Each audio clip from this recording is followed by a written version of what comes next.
Hello, everybody.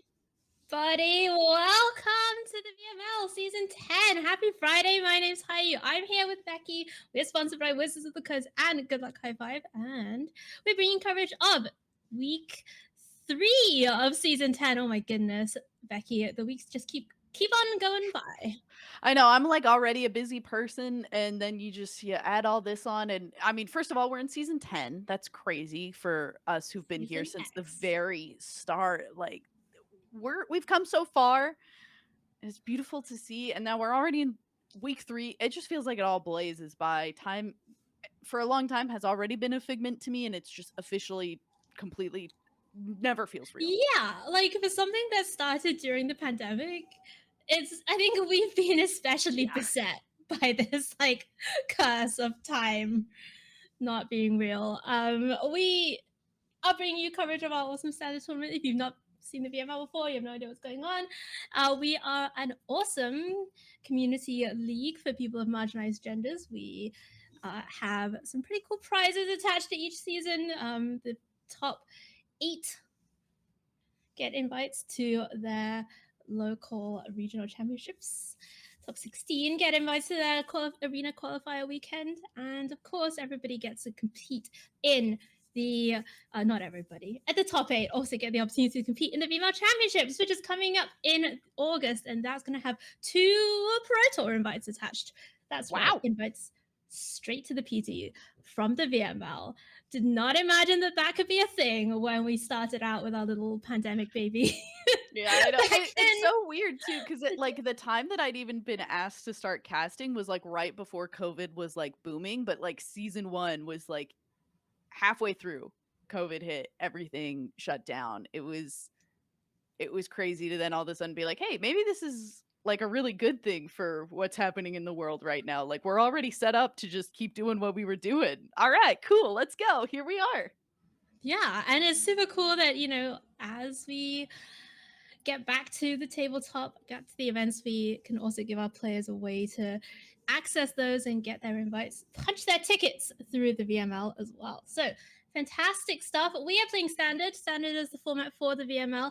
And just to give everyone a heads up, this is pre-ban standard because the way that the VML works, deck submissions are on Sunday, bans always come out on the Monday. This has been a problem for many times. I mean, this season is at least better than the time where like 2 bans in a rotation happened during this season. Thanks, Omnath. Thanks, Uro. But this time around, it's just hopefully this one time. So we are playing the old standard for just this week, and then next week we're on to the new standard. But that doesn't mean we don't have some very cool decks and very cool matchups coming up. Before we do that, Beky, let's find out what the metagame of the last week of old standard looks like. I don't think we're gonna be too surprised by it, considering that it's been a pretty standard week into week. Haha, get it? Anyway, uh, Wow. Actually, we don't yeah. get it. Can you Oh, elaborate? yeah. So standard is a format that's only gonna have the most recent sets from the last 2 years, and, the joke is that Rakdos Midrange has been, like, basically from anywhere of a fourth to a half of the standard metagame for, a long Forever. time. A long time. A At long time. least for the last month and a half, probably more than that. Again, time not really real to me. It just feels like it's been endless. I'm excited to see some things get banned and see some things start to get shaken up because it was starting to feel a little bit stale as much as I love me a Fable of the Mirror Breaker. Oh, I'm completely with you. I mean, Rakdos, I think, really took off in that kind of last regional championship season. People were playing a lot of Grixis, Esper Legends really became a big thing. And then as we went towards the PT, Rakdos really emerged, and then Team Handshake obviously dominated the PT with 4 copies of Rakdos in the top 8. And then, by the way, last week they came to the Arena Championships, which I was also casting. Ooh, fill us Ooh. in.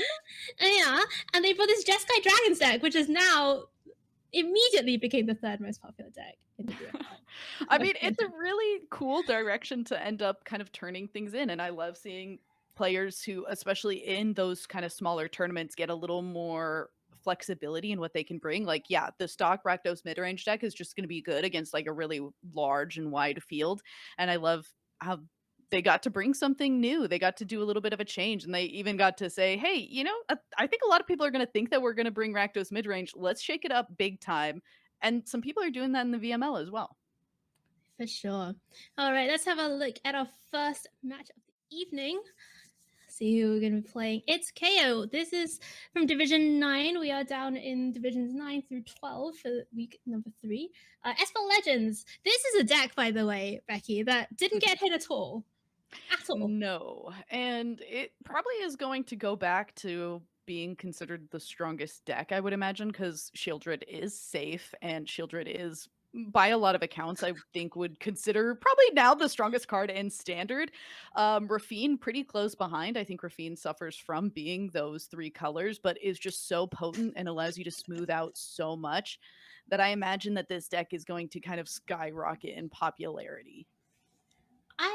Can I just say Keyo's answers are hilarious. What is the ideal opening hand for your deck? Thalia, 2 lands, and then literally it doesn't matter. Question mark, And mark?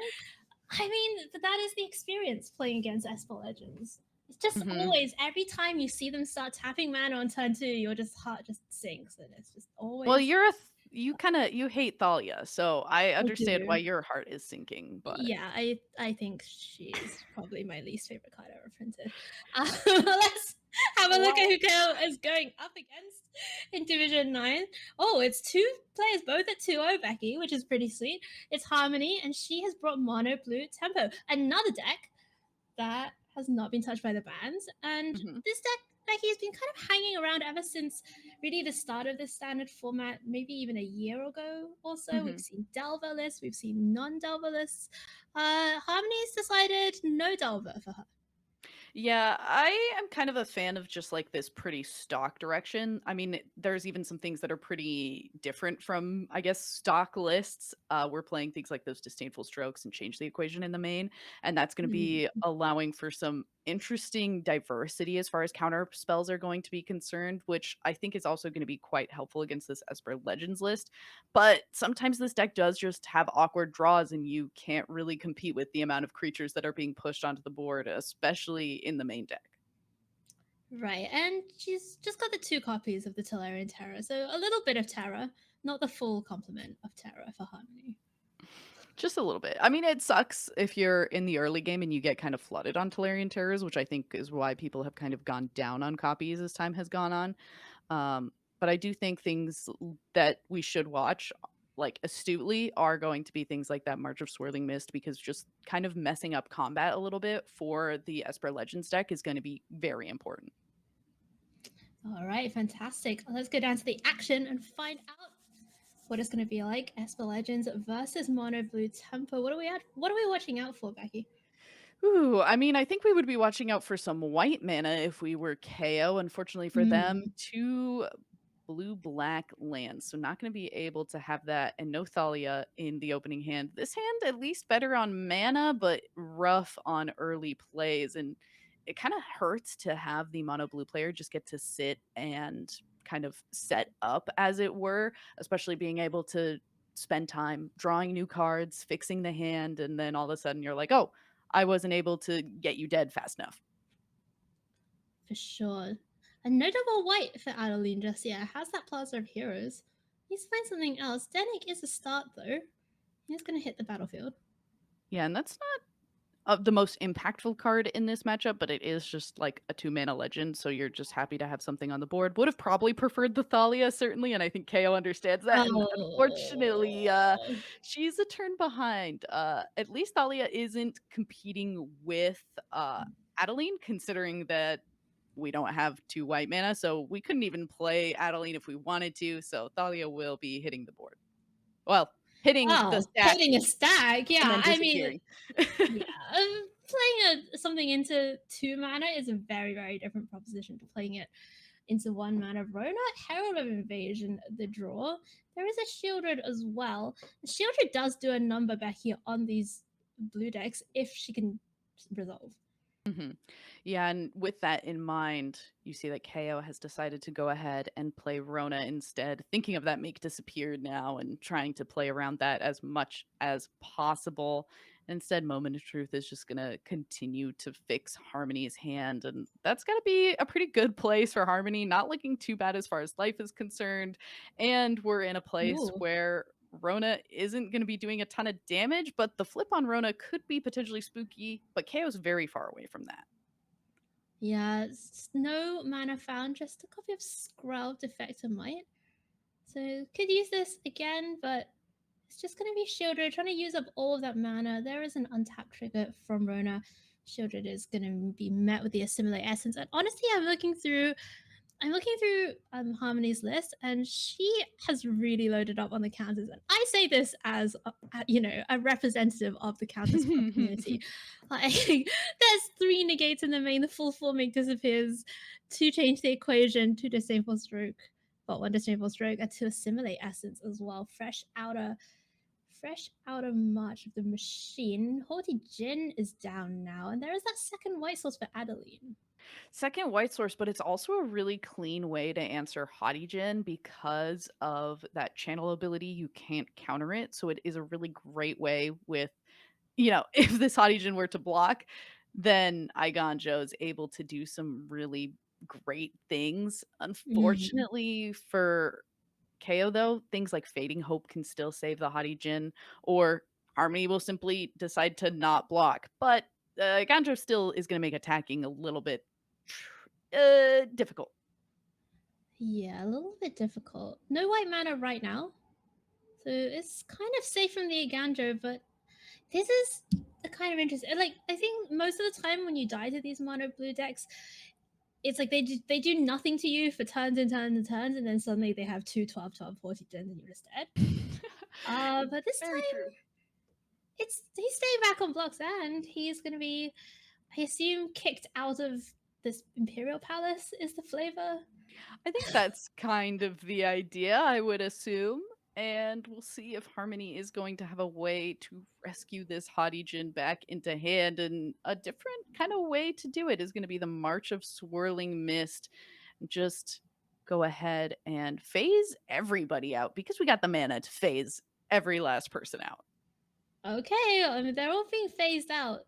And this is pretty smart here from KO, using the discount while it's still available to use Takanuma, try and get another card in hand. And there's a choice here between Shieldred or another Thalia, because there is the mana to play the Thalia, but Shieldred maybe a little bit more powerful overall. And Thalia does hit the battlefield. Yeah, this is interesting. It's kind of a difficult decision between the Thalia and the Shieldred. Either way, this witness protection was going to kind of ruin both of their days.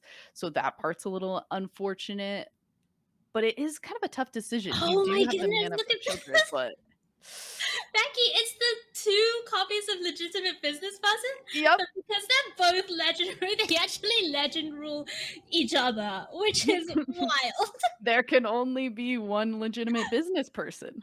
That's true. Legitimacy is a zero-sum game in Yuka fandom.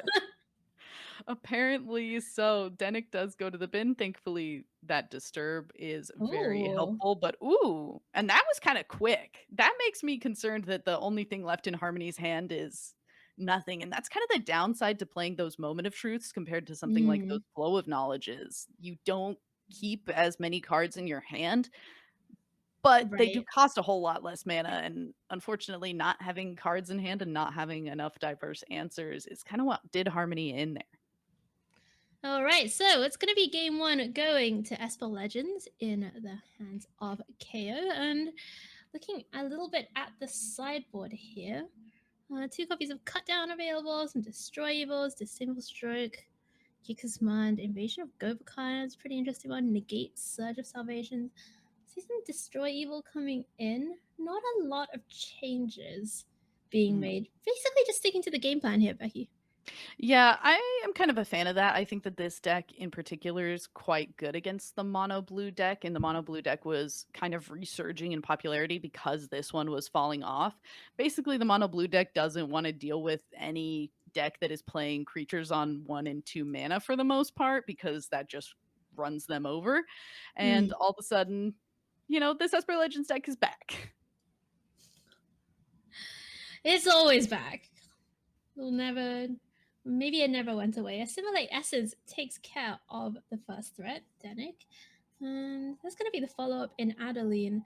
Oh, and once again, Assimilate Essence.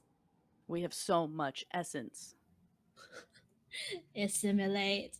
Is that a what a baddie from Doctor Who might say? I would think so, yeah.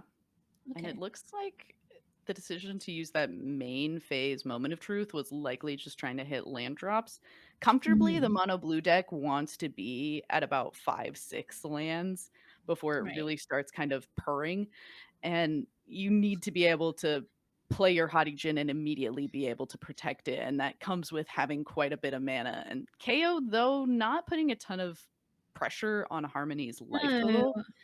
really not at all. This is very different from the previous Mhm. game where we saw, 2 drop into 3 drop into Shieldred into, etc. But this time, that Alloy having been countered, Chaos kind of content to sit back and play a little bit of a slower game. Has an Urtai ready to go. Here's Shieldred, expecting maybe the counter spell on this one.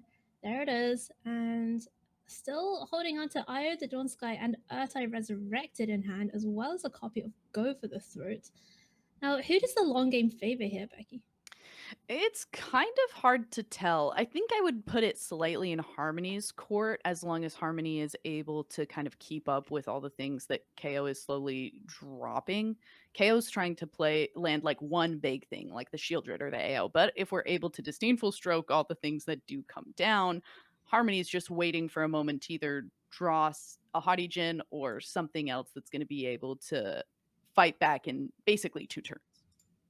Right, like when you play against these mono blue decks, a lot of the time, you get them down to their last card in hand, and in my experience, at least with Arena Ladder, it's always flow of knowledge. Like that last card in hand is always like, oh yeah, casual draw 7. But we'll see whether Harmony has anything like that right now. Looks like it's just the pass back. Witness protection on Skrelv. Got to do that to stop it from being able to uh, make other things hexproof, but can still get in for 1 damage and kind of slowly chipping away at the life total here for Harmony.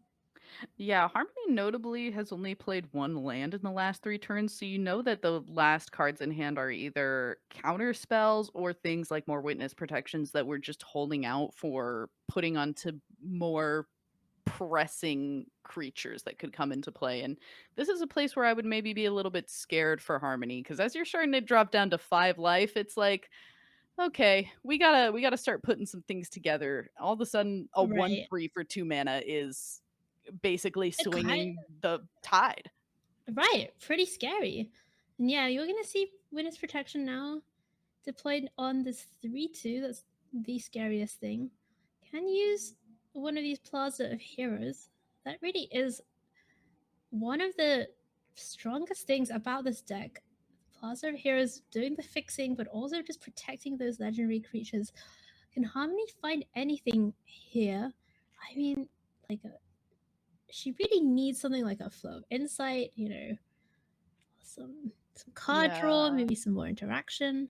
Maybe we have something like a Fading Hope. Oh, March of Swirling Mist. Okay, a card that we've talked Oh about previously. Unfortunately, though, the Urtai is still at hand. my This goodness. March, last moment to be able to make something happen, and unfortunately, Assimilate Essence, normally so good at Oh. stopping everything. What is this last one in hand, What's though? the last card? Oh my gosh. Is it still a Oh, it's make Oh! disappear. Oh my Whew! goodness. Harmony wins this intense counter With battle. every single card in hand. Oh my goodness. But all she's managed to achieve with that, Becky, really is just delaying the inevitable by a turn. So we'll see if she can find something this turn. I mean, she has managed to waste Kaya's mana also, right? But she's got to find something here. Yeah, it does have this incubate that's going to become a 2/2 Phyrexian, so that blocks something. I think the really spooky thing is Or this does shield it? grid that's been able to be drawn, and if we have Oh my nothing, that is goodness. exactly it. Wow.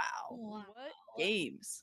I mean, look, you gotta feel sorry for a little bit there for Harmony. I think it was pretty obvious that the draws weren't really super going very well. There were a lot of islands in that particular game too. But that's the way it goes sometimes. And it's gonna be Esper Legends in the hand of Keyo that is gonna take home the win in Division 9. And Keyo's gonna be at 3-0, which is pretty sweet as we get towards the middle part of the season. You know, the VML is played over 7 weeks. You play every single person in your division. You know who you're going to play every week, and usually a record. I think 5-2 is usually a lock to make the playoffs, and then the 4-3s, depending on the rest of the records, Yeah. can kind of get there. But 3-0 is certainly where you want to be at the beginning of the season, Beky.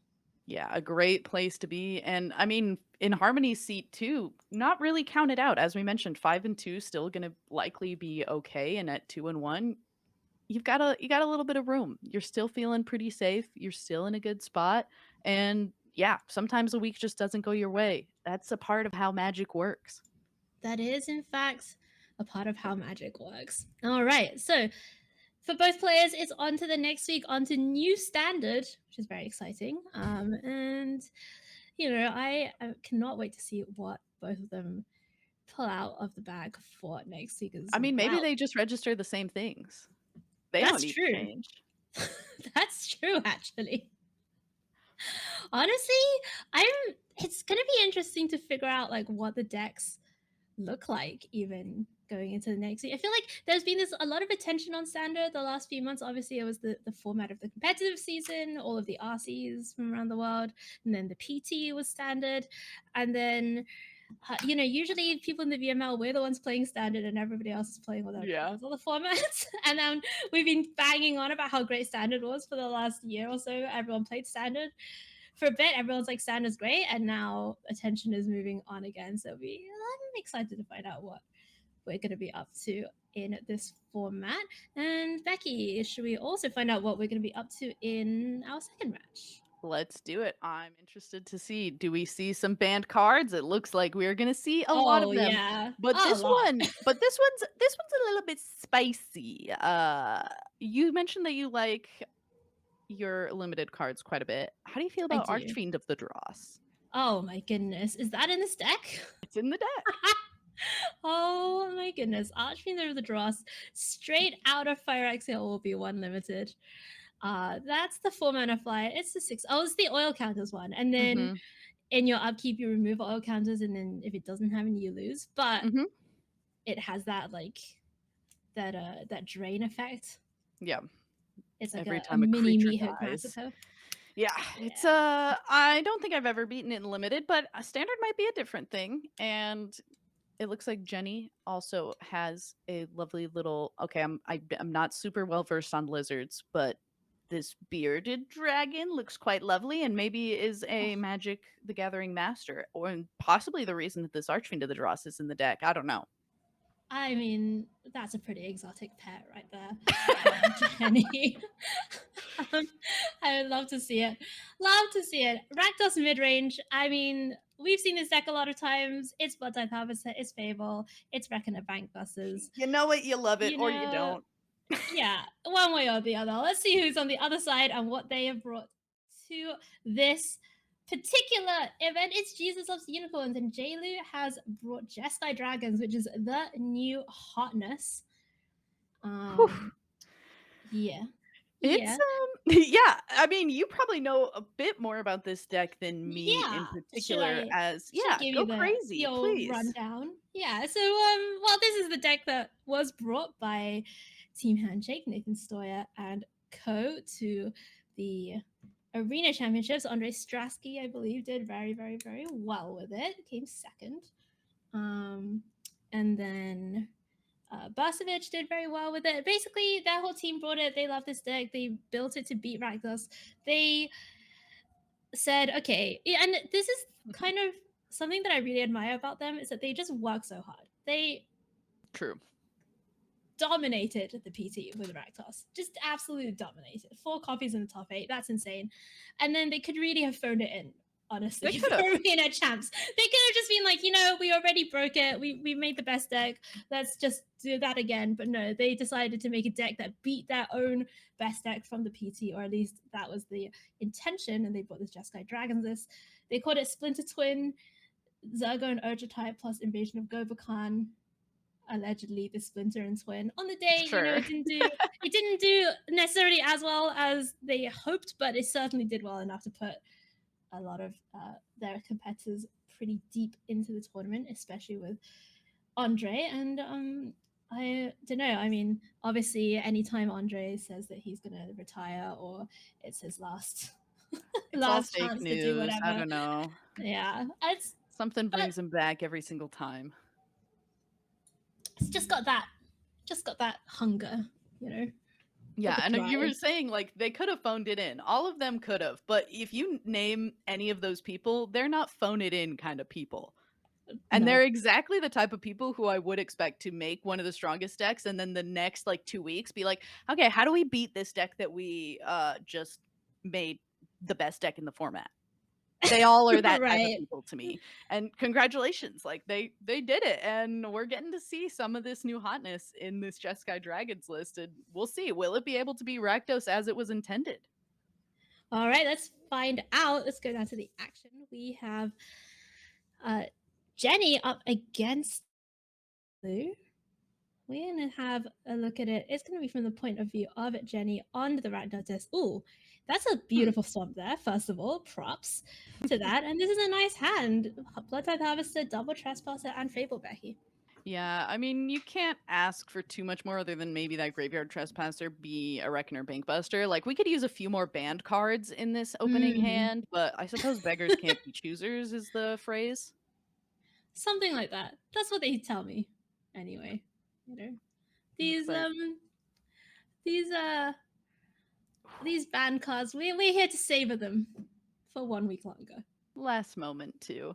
Lou did go ahead and mulligan down to 6. And this seems like it Oh, could potentially be something that is rough, but hey, if you're able to get both of your mana sources set up and get a peek at your opponent's hand, I say that's a mulligan worth doing. for sure. Invasion of Gobakhan's gonna take the 2-drop, the Blood Tithe Harvester, and that's gonna be put into exile. Jenny can still cast it. It's gonna cost 2 more. Let's see whether there's the follow-up. Wedding announcement, the follow-up. It's not a Fable, but it's still pretty good, Becky.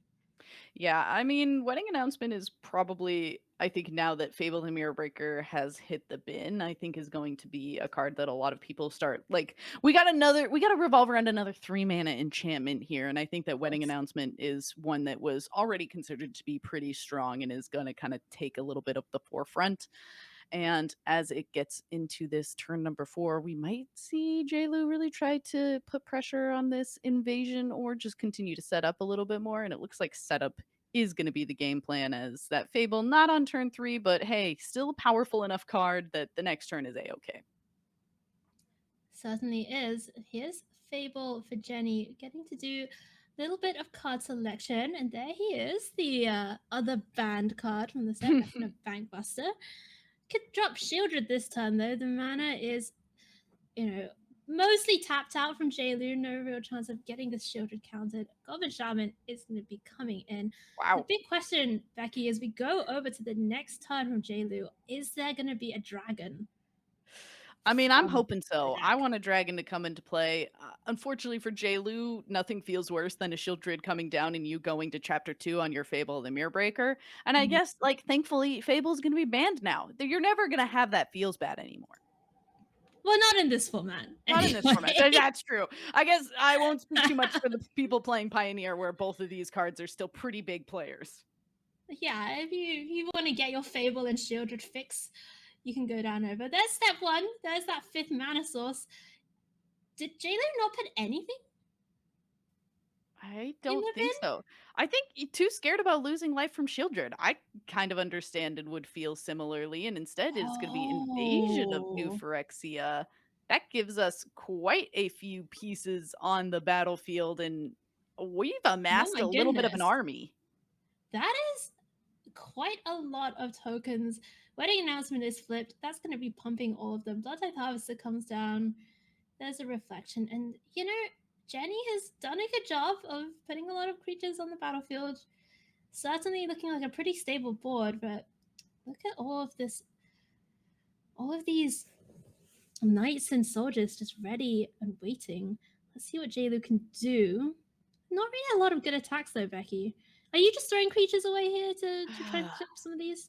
This is a really difficult decision. I feel like it is. This is the type of thing where I would be like hovering over my avatar and doing like the thinking because I would be tanking on this turn. This is like one of those pivotal turns that's going to make the whole game for either one of these players. And it is Mm, difficult to decide like if you do attack with all your things into something like that Invasion of New Phyrexia, you probably still aren't able to flip it. There's enough things that will at least trade for theirs 3/3 / eat them in Shieldred, and you're probably dealing like 4 damage to it and then losing your whole board, which doesn't feel terribly great. So it just depends on how much you also value being able to take down something like that Reflection of Kiki Jiki and the Blood Tithe Harvester. yeah, JLu decides not to go for the attack. Honestly, it is tough, right? Because your opponent's going to be untapping with this Reflection Blood Tithe Harvester combo, and Mhm. if you have your Light Shield Array, like if you've managed to flip your Gobakhan, you're not worried about this at all. And if you don't have it, it's goodbye to your whole board, basically. Yeah, and starting with the reflection of Kiki Jiki of JLu's own, and you know what could possibly be a better follow up than another Fable the Mirror Breaker and that Reckoner Bankbuster. We're gonna have some card draw. We're gonna be able to fix our hand. And JLu still in a place where drawing cards is doing damage because of this Shieldred. And JLu is gonna Mm. need to hopefully find a way to remove this Shieldred or start to push through some damage because the amount of things that are in play right now are doing a really good job of gumming up this board and keeping JLu from doing a whole lot. There are 2 copies of Destroy Evil in the deck. There's some other things like Play with Fire, Wandering Emperor if Shieldred ever gets tapped. But ultimately, really would like to find a piece of interaction. We really like to find a dragon because honestly, the whole deck really does just revolve around this dragon. And we saw this last week on the Arena Championships time and time again. Strasky would look like he was in a pretty poor spot, difficult position, and then all of a sudden, the Zergo Nojatai comes off the top, and it's just, the game just swings around entirely. When that dragon hits, you get to impulse. Like every time it does combat damage to a battle or a player. Mhm. That's insane. Yeah, and considering how kind of soft the Rakdos deck is to flyers, I think that has to be something that they were really keeping in mind when building this deck is just how important that is going to be at kind of finishing up games and allowing for these battles to actually get flipped. Right. Ooh, There is an Inferno Grasp. that hurts. As if Well, this Blood Tithe Harvester being able to be copied and sacrificed every turn wasn't difficult enough, just slowly whittling down the board while this Shieldred is also whittling down your life total is just like slowly putting your hand over the eyes of your opponent.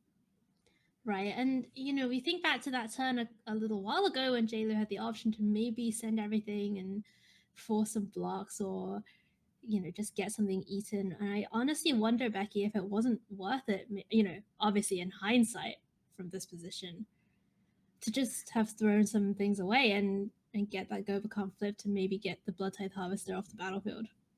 Yeah, I'm starting to feel the same way, especially now starting to get a little bit of insight as to what was in Lu's hand. But it is such a difficult decision, and it does feel bad Mm. to know that pretty much all of your 3/3 vigilant creatures would have been put in the bin, and you still wouldn't have had a flipped invasion. So I understand the decision that was made, but it does kind of hurt to now get to this point and be like, did I make a mistake on that turn? Right. Well, let's see what JLu's deck can provide. Kind of like it's honestly a little bit surprising to me, Becky, that it took this long for a list that brought together the Fable and the Wedding Announcement and the Wandering Emperors. I mean, I know we've seen some Boros mid-range lists around. There were some Invoke Justice lists. for a bit, but they never really hit that kind of mainstream popularity. Yeah. And it really took this kind of invasion plus dragon finisher to put this deck into the mainstream. Yeah, there was a small amount of time where I believe Sam Black was playing a mono white mid range shell, but then was making it a Boros mana base with the Fables. Mm. And that, yeah, as you mentioned, just kind of never really took off. And I think like everyone was like, oh, well, why wouldn't I just play like a more consistent mono white deck? Like, I'm not really Right, getting anything off of having these Fabled and Mirror Breakers that I wouldn't have off of a more consistent mana base or being able to destroy my opponent's mana base. right, totally. And honestly, like the variations on mono white have also been pretty cool, right? Mhm. We saw Autumn without Orzhov, Breachless, which was very popular this week in the VML also. And at the Arena Champs, we also saw some other variations. We saw some Boros, uh, mono white splash Italy decks that were really Ooh. cool. And this is a big attack now from Jaylu. It's going to be all of the tutus. The 3/3s are staying back. Going Hmm. to try and flip this invasion, and Jenny's going to let the invasion flip, it appears, at least for now. Yeah, it does still have that Infernal Grasp, is trying to see if Jaylu has anything tricky, it seems. And there is Oh, something a little bit tricky, yeah. it's a Ganjo on the Graveyard Glutton, but that's going to necessitate the ward of discarding a card. So we'll get to find out what that last card in hand was. It's a land, so Jaylu holding that land, ready to discard, gets rid of the Graveyard Glutton, which is at least one of the major blockers available. Invasion of Gobakon's not going to be flipped just yet, but is going to go down to just one defense counter.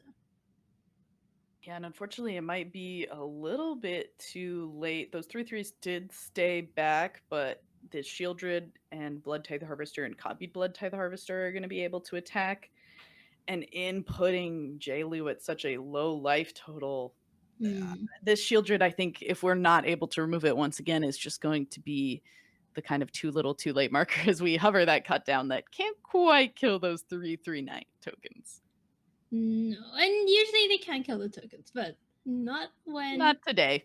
Not today. All right, Reckoner Bank Buster is gonna do its thing. Find another Reckoner Bank Buster. As they do. Mm-hmm. They travel in packs.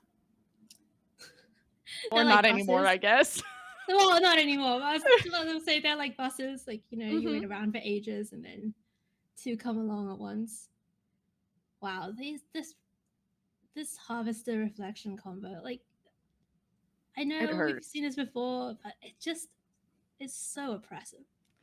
It really is, and now this attack that's gonna come through will put oh, we're not even gonna attack. Too Wow. concerned about even losing our Blood Tithe Harvester that we're able to copy. Not gonna put that strain. Just really, I mean, it makes sense. Oh, and there it Shieldred's able to do so is. much, but ooh, is this gonna be enough though? I mean, I don't know. I mean, it feels really you really, late.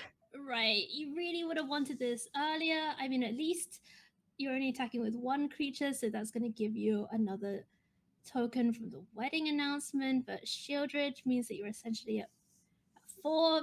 I think Jaylen really does need to get that impulse though. That's like really the only way out, right? To make it make Sure. sense. The amount of mana that we have left over after said impulse, though, just isn't really going to allow for too much to happen. Thankfully, wedding announcement is going to keep our board pretty souped up. But yeah, this Yeah. Shieldred just getting to sit and wreak havoc. Like, Oh. the only thing you need to know is that Jenny has gained 17 life, more or less. Like, obviously, it's been more because that's an odd number, but you can see Yeah. just how long this Shieldred has been on the board because I think it's the only life that has been taken and gained this whole game. Yeah, that's, I think, accurate. There's Light Shield Array being sacrificed to protect Zergo from the Blood Tithe Harvester. These creatures are pretty big, and they have Hexproof and Indestructible now for this turn. Jenny does have the double reflection, by the way, so there's got to be some consideration, Beky, for just making a bunch of reflections. I keep kind of thinking the same thing and just trying to attack for that last little bit, but I would certainly be a little bit more aggressive for better or for worse. Um my strength and downfall as a Magic player, I suppose. I mean, I actually feel a lot of empathy for Jenny because when you're winning the long game like this, you have the Shieldred. There's not really a reason to expose yourself, Mm-mm. and it's not necessary that Jaylu can do 39 damage out of nowhere. It's just that why would you?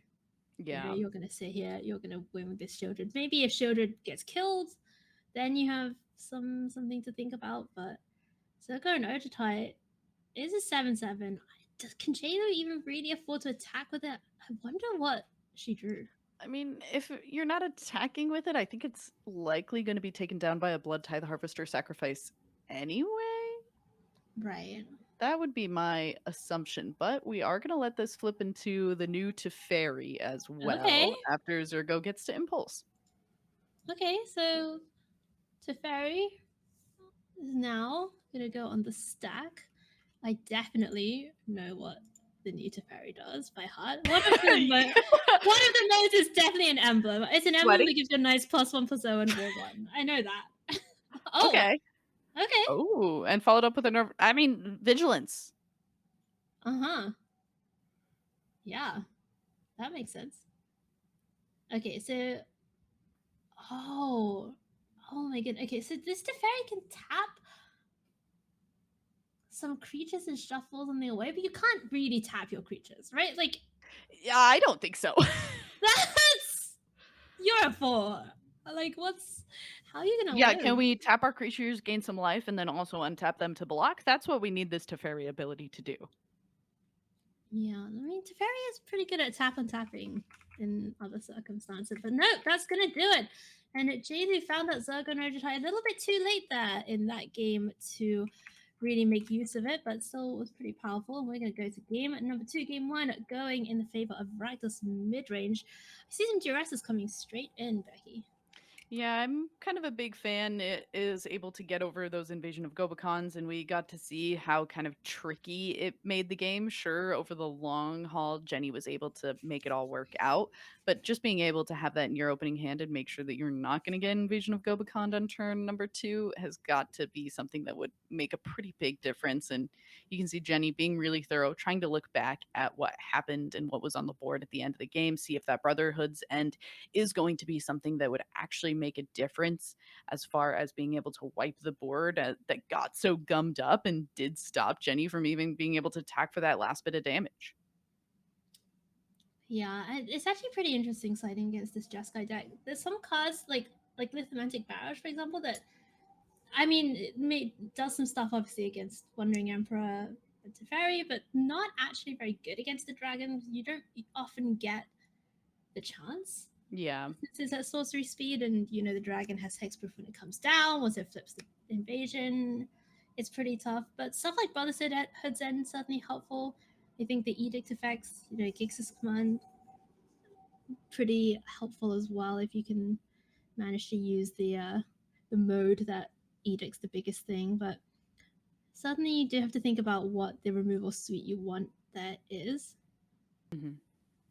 Yeah, and I think that we're likely going to try and just keep things pretty streamlined, just add in these duresses, get some extra little pieces to once again stop the board from being as gummed up as they got to be, but is really kind of debating on whether these cut downs are good compared to the Graveyard Trespassers. Graveyard Trespasser less kind of impactful in this matchup because there aren't as many things for Graveyard Trespasser to eat, and I like going down on the cut downs, as cut down isn't really what you want to be using on much in that deck other than a Fabled Mirror Breaker token.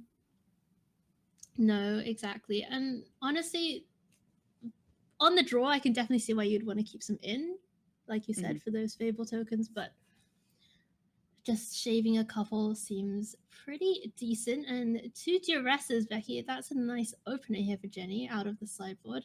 And we're going to have to get to have a look at what Jaylu's working with as well. Oof, it's all counters plus wondering and plus Lorraine. Whoa! Yeah, get rid of that Wandering Emperor. I don't wanna have to worry about that for a while. Thankfully, I've got this other dress that can eat another counter spell later down the line. Could be now. Might as well make sure that that is taken care of. And, Oh, we got some hefty things. The hand is heavy for Jenny. yeah, look at all those pips. It's There yeah, are like 8 black pips it's a lot. over 3 cards. That's a lot of black pips. Not really a lot of mana to work with just yet. Still has to find a few more lands for that to happen. Jaylu, meanwhile, did find some white mana. Oof, and found a wedding announcement as well. So that's a great find for Jaylu on turn number 3. Yeah, and this is spooky for Jenny now because instead of drawing lands to cast our Shieldred and Evoke Despair, we've drawn other big things that we can't cast, and now it's starting Hmm. to maybe be a little bit of a sweating moment over what gets drawn, especially when you're staring down some counters in the hands of Jenny. I love this, by the way. I love this playing Loran out. If you're like Jaylu's, from Jaylu's perspective, your opponent has spent multiple turns of 3 mana, not played out the Fable. Pretty obvious that, maybe they don't have it or they're sandbagging it, whatever. Loran comes down, can help draw some cards, get you towards that dragon. Kind of love to see it, although Shieldred, maybe not so great for that plan. Yeah, and certainly does hurt if you're trying to draw for the Lauren invasion. Gonna see what's in hand. I don't. Do you just say? Yeah, it's hard Yeah, to I pick kind there. of agree with this. Okay. I mean, the Invoke Despair, sure, you're going to take a little bit of damage, but you have tokens to sack. That wedding announcement, you've gotten most of your value out of it already.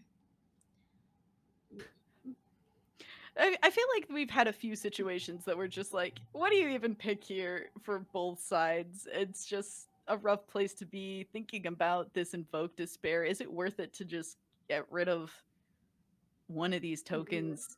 The Right. wedding announcement? I don't know. I think getting rid of the wedding announcement is pretty worth it, in my opinion, but But you also know that there's 2 counter spells in hand, so it's kind of a rough proposition trying that's to fair. get really anything Ooh. down. No Invoke Despair going on the stack. Loran is going to draw, and it's going to draw Jenny a Fable. Jaylu also looking for mana here, and obviously Dragon, the most pressing issue.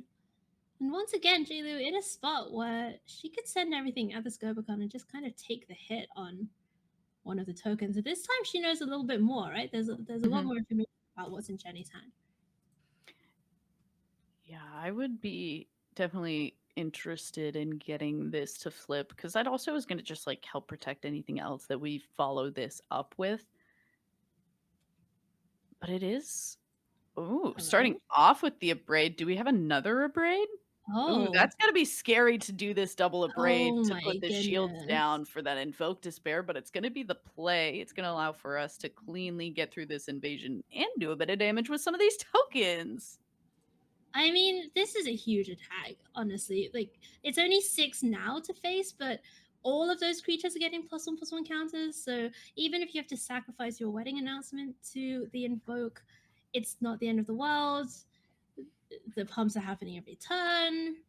You can sack one of these tokens, you don't really care. And then next turn the attack is for 10, I think. So there's a lot going on here. Shildred is coming down instead of the invoke or the fable for Jenny. Hmm. I think I understand this direction. Invoke basically gets rid of one creature and doesn't really stop the onslaught of damage that's going to come in. And this is Right. a better start to being followed up with an Invoke Despair. It is a little bit scary to try and go for this play when you do, once again, know about the 2 counters and you're using the one like shields down moment. But it also has to be like a pretty strong indicator based on the last turn that Shieldred is annoying for this deck to deal with. Super annoying. Here is the attack. It's going to be 9 coming through to the face, Loran being blocked by the Shieldred. And Jada can actually use the Light Shield Array to just save everything here. I don't know whether she's going to think that that's worth it. Yeah, is it worth just dealing an extra 3 damage next turn off of the end step trigger from the Light Shield Array? Oh, Ooh. interesting stuff. that's giving your opponent another 2. Oh, there's the Destroy Evil. Okay. A Go great for draw. the throat. Now, this is really interesting. JLu knows about the invokes in hand. The 2 counter spells are still there. Do you save one of these for the invoke, or do you just snap it off here and protect your Loran? Now I would be, whoa, okay, does decide to go for the negate instead of getting rid of the light shield ray. So is still valuing the extra damage that's going to go onto each one of these attacking creatures. Okay. I mean, I Jenny's down like to it. 9. Damage. There are no creatures. I Math is mean, for blockers. these attackers are massive now. They started out as 1/1 tokens. They did By the once way. upon a time. And now, Uh-huh. yeah, now these Invoke Despairs, like, don't even really matter. Like, even if we got rid of this wedding announcement, those are still 3/3s. And Right. Jenny is still at 9. Yeah, sure. You can lose this. You can lose. Oh, Brotherhood's End, but that's not going to be enough. No mana to cast it. That's going to be game 2, going to JLu on Jeskai Dragons. And you can see kind of how well this deck lines up against what the Rakdos deck is doing. Some of those most powerful cards, like the Invoke Despair, it's just really not having that much of an impact. Oh my goodness, Beky. This is already the 6, Oh, and it looks like it's no. going to be 5 for Jenny in game 3. Yeah, I mean, yeah, I don't think you go to 4, so I would be probably Like, this keeping is this fine, one. right? Yeah, I'd probably be ditching something like the Cut Down and the Invoke Despair.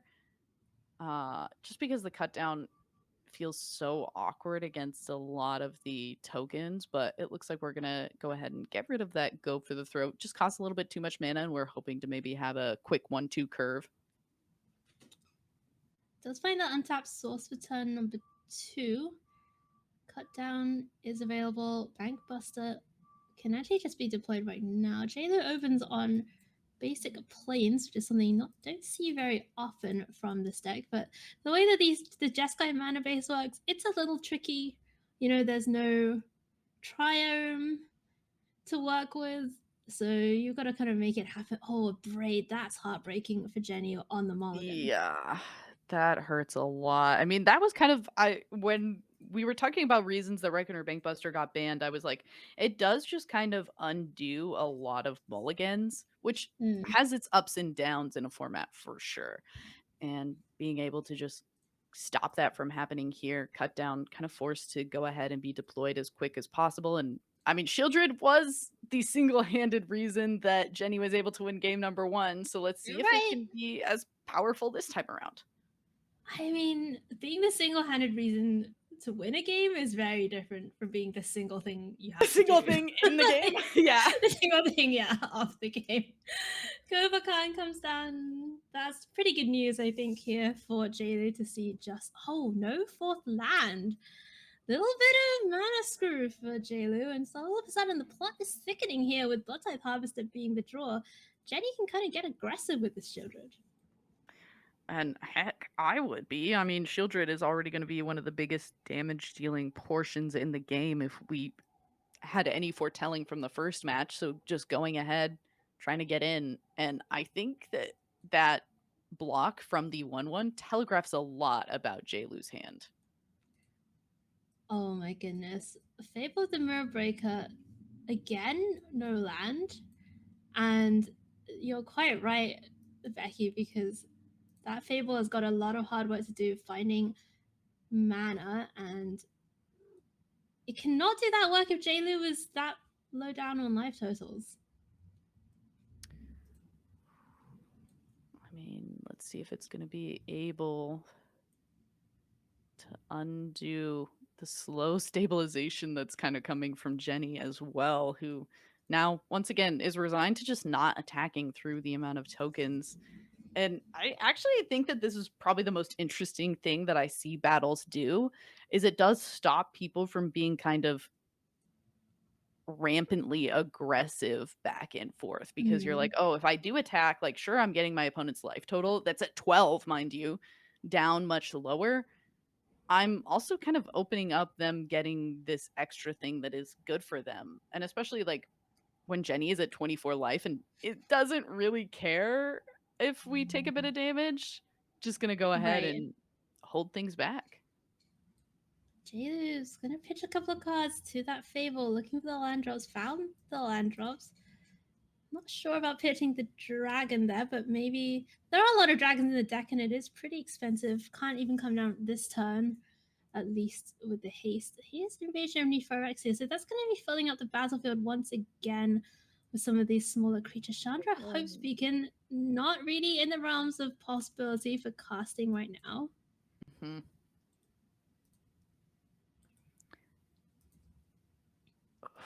Go for the throat finally going to be deployed there, but I think the game plan still is just defend.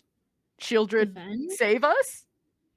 I mean, she's done a great job. She's done a phenomenal job. Yeah, we were joking about her being the only thing in the game, but really she has been the only thing in this game. JGHayes, not with the answer to find it yet, needs to really hit a Destroy Evil, find a land, maybe find a dragon to flip some of these battles. It's gonna be the full send. And this could lead to some blocks here on Jenny's part. And Beky, you know, I'm just thinking back to what you're saying about the battles. Honestly, like the first few weeks of this limited format, I essentially just spent learning that you can't just attack willy-nilly. Yeah, every time you make an attack, your opponent just plays something with haste or backup, and all of a sudden it's this snowball effect that they flip one battle, they flip another battle. Yep. It's just... I was in a very similar boat, and as I mentioned, I'm a pretty aggressive player for better or for worse, and I spent a lot of Phyrexia will be one limited being like very aggressive and kind of getting rewarded for it, and then to go to this format where it was basically the wrong decision every single time, I was just like, all right. Yeah, it was not very rewarding, to say the least.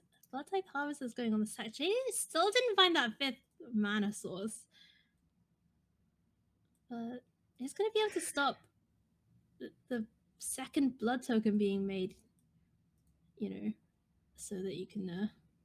yeah, no more fixing, please. No fixing, no enabling blood type harvesters to kill the 4/4s. Still under the oppression of this Shieldred, needs to find something. I'm gonna go to 4 here. That's only 2 draws left to find an answer. Only 2 draws, but like even if we get those 2 draws, like Jenny is sitting here with a Chandra Hope's Beacon in hand, and eventually we just find the mana and Chandra can kind of finish the job. Right. And Jenny's still sitting pretty at 28 life. Not really with the kind of need to worry so much about a big attack coming in and doing all the damage just yet. These knights having vigilance is pretty sweet though. Yeah, that's kind of the saving grace for JLu right now. And ooh, all right, just not even attacking the invasion. And Jenny at 28 life says, I don't know what you could have if you've got like an Iganjo or something. I'm not worrying about it. Right. Wedding announcement. That's gonna draw a card, by the way. Yeah. Okay. All right. Let's see what happens here. JLu draws a card. There's 3 cards in hand. We don't know what they are. Jenny doesn't know what they are. If one of them is a Destroy Evil, then this game changes entirely. And if it's not, that's it. Yeah, if it's a Destroy Evil, we've never slammed a stop in our opponent's upkeep stop in our upkeep as quickly as possible. Yeah, you gotta make sure that you don't get debated by the arena. Oh no, I know, and straight to draw step, which means that there is not a Destroy Evil in hand. That trigger cannot be stopped. Oh no! We do have the Destroy Evil, but if it was the card we drew, there's just not a way to stop this. Stop a way to gain the last bit of life. There's no where's what was the 2 mana cycling card that gained you life? I'm just thinking of that card, and I'm like, where's that when we need it? It begins with R. Yeah, it does begin with an R. there's so many remat, no, reprieve, no, Oh no, I've done a bad thing. I've tried to come up with a card that I just No! can't find in my mind. I know what you mean, though. Okay, cool. You cycle it, you gain 2 life, you can cast it, you gain 6 life. Yeah. I hear you. It's like I got you. a picture of somebody like drinking from a glass that's like mostly empty. I can come up with every part of it, but what the card is called. Right. All right, let's see if Oh, we can restart the heartbreaking. games on the VML. Have we had 3 features? No, we've had 2 features, right? 2 We have had features. 2. We've had That was a close one. We've had No, 2. that was That was really close. And that was, sweating. you know, you've got to. That game 3 was very, very scrappy. It was a multi 5 on the one side. It was Mana Screw on the other side. I think JLU did an admirable job. Renewed faith. Thank you so much. Chat, you got our backs. Appreciate it. Thank you so I knew much. it was re something, okay? Yeah. It didn't occur to me it could be 2. And ultimately, Shieldred, still the big, bad, scary card of Standard. And she's going not nowhere. gone. Nope, Staying. she's still here. Here to stay. We're gonna see if she continues to dominate into the next week of the VML. But meanwhile, we are still here in week number 3, season 10, season X. Yeah, of this amazing event. Becky and I have been here forever since season Wow. all the way back in season 1. Were you in season 1, Becky? Or was you in I season came in halfway through season 1. Oh. Yeah, I was Okay. a little awkward, but I didn't know Uh-huh. that it had started until halfway through, and then somebody was like, "Oh, do you know about this thing?" And I was like, "No." And like some people had dropped out, so they were looking for some people to fill it in, and I was like, "Sure." I mean, like there's no way that I could top 8, but I'll play. Like why not? Yeah. I mean, it just goes to show. Like nowadays, by the way, we started out with like 24 people. Nowadays Yeah. we have 128, and We the started slots with are gone. 24 and it was hard to keep 24. It was hard to keep 24. Now it's like a rush, like a mad rush to get those slots when we open. And this is the last season for this cycle. So everyone's now looking forward to the championships in August. And then next season, you know, next cycle, hopefully we start again. Let's have a look at match number 3 when we are going to division number 12. And we have Josh, who, by the way, won the last season of the VML. And unfortunately, this time around, starting 0-2, but all hope is not lost. And they have brought one of the coolest decks in this entire field, Simic Ivy combo. Let's go. We're both big Ivy lovers. Well, it's because Becky, it's the ultimate. She's like the ultimate like middle of the Venn diagram for us because you like aggressive cards, cheap aggressive cards, and I like tricky blue cards. And she just does both. It's both. And you get like the cool protection spells and things like Tybar Stand. Like I've always loved me kind of like a blossoming defense. And so being able to just go for a bunch of different kind of strategies and like always kind of just keep some mana open and as you mentioned, be tricky. This deck is just really cool. It's one that I was a really big fan of when the format just came out, and now finally starting to see some people probably be able to pick it up again now that Fable the Mirror Breaker is gone.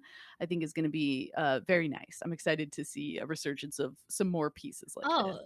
My bad. I think JZ Jaws won last season. It was somebody with a J name. I do apologize. Honestly, I just need to be like, you know, taken to the retirement home at this stage. I need my batteries reset. It's the end of kind the of week. thing. Yeah, it's the end of the week. Okay, this deck, Venerated Rock Priest plus Ivy, the Wombination there whenever a creature you control becomes target of a spell, you give a poison counter, and Ivy obviously copies spells that target other things other than Ivy, and then they target her as well, so you can get this pretty cool effect as we go into the Simic combo. Let's see what Josh is going up against. It'll be interesting to see how the matchup plays out. They're up against Inkheart, who is on Rakdos midrange. I What would be is going on scared. here? I would be scared to play against a deck like this that has just kind of a removal. Like, whoever made the Rakdos midrange deck, like, I gotta talk to some people on Team Handshake and be like, how many of you are just, like, really happy limited gamers? Because it just feels like this was a deck where it was like, what are the best cards we can play? Okay, what are the extra spots that we need to fill into this deck? Okay, we've got, like, what, 8, 10 spots? Put removal in there. And that's what this deck Look, is. it's got bombs, it's got removal, it's got evade. Yeah. It's Actually, I got see it. breadth all in it. Does not actually really have that much evasion. But no, I mean you're right. It's got a lot of removal. It has a lot of answers. You know, the Simic deck, it can do some things, right? Mhm. We've got some slip out the backs in there. We've got some Tyvar stands you mentioned earlier on, but we'll see how it lines up. Let's go to the action. Division number 12. Inkheart's at 2-0, by the way, so looking to lock up that nice 3-0 start. We're going to be watching from Josh's perspective. Delver in the opener, Shredder step out the back, Tyvar stand. No combo pieces, but this is a nice, aggressive, kind of more traditional Delvery hand. I was about to say, this feels like a very kind of simplistic hand compared to what I imagine we would like to see, but you can't really complain about having a turn 1 Delver, and Ledger Shredder is able to kind of fix a lot of the things that you maybe wouldn't wanna have that you like, help you find the pieces that you're looking to find. Honestly, I'm hoping that we see more Ledger Shredders post More ban. Ledger Shredder? I think Oh that card yeah, I is really love this cool. card. I In the love mono it. blue deck, when we finally got to see people playing Ledger Shredder, I was like, Ledger Shredder seems so much cooler than Talarian Terror. Oh, so Why much. did it take us so long to do this? Yeah, I don't know. Ledger Shredder is just one of those like cards. It's just a hard worker, you know. Ledger Shredder, hard Got that working work ethic. bird. It's Got that. true. Look He's at him. He's a bird advisor. Look how yeah, he's well got a dressed he suit. is. Yeah, he takes his role seriously. Look, just I'm repping in all the agreement. lawyers out there. Delver does not hit. Does not hit her in his no sorcery, but I think Josh will be pretty happy to see a Storm Chaser Drake, another nice threat in hand. And it's going to start getting in. And Inkheart, thinking about this one, do we sense a cut down? Oof. Yeah, unfortunately, business people can also be cut down. But for Ledge Shredder, it's more like his arguments were defeated. You know? Oh, yeah. Unfortunate. A sad place to be for the poor bird, but alas, how it goes. Alas. Let's see what the follow up here is from Inkheart. You know, we're used to seeing something like a blood type harvest. Oh, Ooh, hello. that maybe hurts a little bit more than a blood type harvester. Yeah, losing one of these protection spells here. Slip out the back is going to hit the bin, and Storm Chaser Drake can maybe help Josh Do we come have back another from this cut card down? deficit. Oh. Okay. Light of the Night. That's pretty scary, by the way, if you've not been killed by Light Up the Night with Chandra on the battlefield yet. That is a pleasure that I do not recommend.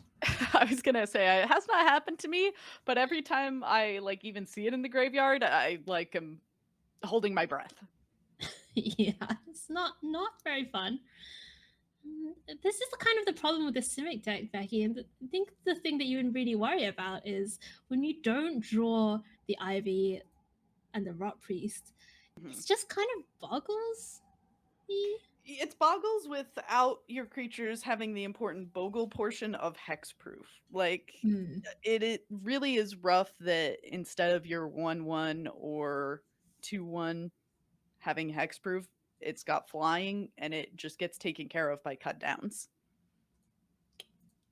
Right. And you're happy to trade 1 for 1 a little bit sometimes. Oh, is this aggro? It's 2 mana 4/4. I mean, what can you say? You say get in. Get in. Josh is gonna go down 16. See, this is why I'm not a Delver player. My flips would also be like this. Yeah, I also agree. My flips also tend to be like this. My opponent's flips, on the other hand. Yeah, Tend to not be like this. it's hard. Every time I see Delver come into standard, people are like, "Oh, here we go. We're gonna play Delver and we're gonna play a bunch of spells." And I'm like, "But we don't have Brainstorm." Right. And I Like, think you're that just, that's an what, living important off. piece of the puzzle. Hey, I brewed, okay, when Delver first came into, not when Delver first came, but a little while ago, I brewed this deck with Delver and Balmor from Dominaria Oh, United. And I was Belmore. Balmor's so great. And I was playing Otherworldly Gaze as like a terrible brainstorm, just so you can stack your deck for Delver. Don't do that, Sure, okay. friends. I mean, No, but I approve of what you're trying to do. right, you've got to have some way of making it so that you know what's coming. Otherwise, it's just pretty worrying. And let's see where the Delver can hit now. Yes! Hooray! Hey, There it is. we're an And insectile aberration now. That's right. And timely interference is a cantrip, so it's going to be able to get through the deck a little bit. But Shieldred just seems like a huge problem for this deck. Like, just Yeah. massive. And you're not really playing ways to get rid of creatures in this deck. You're kind of just like hoping that you're able to do your thing before your opponent does too much of anything. And I think that's kind of like Right. the unfortunate realm that this deck sits in, is that like a lot of the fight spells unfortunately don't stack up very well against the body that is Shieldred. Yeah, and I think maybe now we've kind of solved the mystery of why we're not seeing Ledger Shredder that much in this format. Mhm. When Shieldred is just going to be sat around taxing all these card draws, and making life difficult for anybody on the other side of the battlefield who wants to be seeing more cards. Yeah, Fable the Mirror Breaker gonna also just unfortunately make a body that is like Josh isn't ever wanting to block, and unfortunately some blocking is gonna need to happen because our life total is pretty low. Yeah, that's. You cannot take 8 if you're at 10 with Shieldred looming. And it is going to be the Storm Chaser Drake on Shieldred with Tyvar stand, enough to eat it. And okay, Josh, down Not to too bad. 4, but Shieldred is gone. Shieldred's Right? gone, importantly. Okay, all right. And Josh can draw another card. Okay. There's Oh, Ivy. There's oh. Rock Priest. There's Ivy. Oh no. But we're out of all of our spells that are actually going to be able to kind of do the thing. So like this is cool. We've got the 2 pieces, but we're missing the wind in our sails. Right. And you know, if Josh can just find something like a combat research or another timely interference, then you know we're gonna see that train I mean, rolling that's up the enough station damage. again. Wait, Yeah, is honestly, this we even might on the just air? Hello? I was gonna say, like, the venerated Raw Priest and Ivy might just never mind. We cry. Okay. Okay. That is Okay. 4 damage when we don't have. Yeah, that's not a We had way a to stop glimmer of that. hope. We were like, okay, we've got some flyers. We've got enough damage in the air. Ivy and Raw Priest are going under the bus. And then the bus was actually Invoke Despair, and it's got like, I'm like imagining, the like mowing the lawn where it's got like the blades at the bottom, so you can't really be thrown under it. Yeah, like Or a over it, Mad or Max style yeah, bus. yeah, there we go. Yeah. Okay. Just bad, Yeah. unfortunate. Spell pierces Ivy's came like, in. witness me. Yeah. And the Invoke Despair is like, okay, you've been witnessed. And Yeah, I see you. not in a Spell good pieces way. did come in, as you say. Ivy, a couple copies of her in hand as well. I think Straws are we not saw great, though.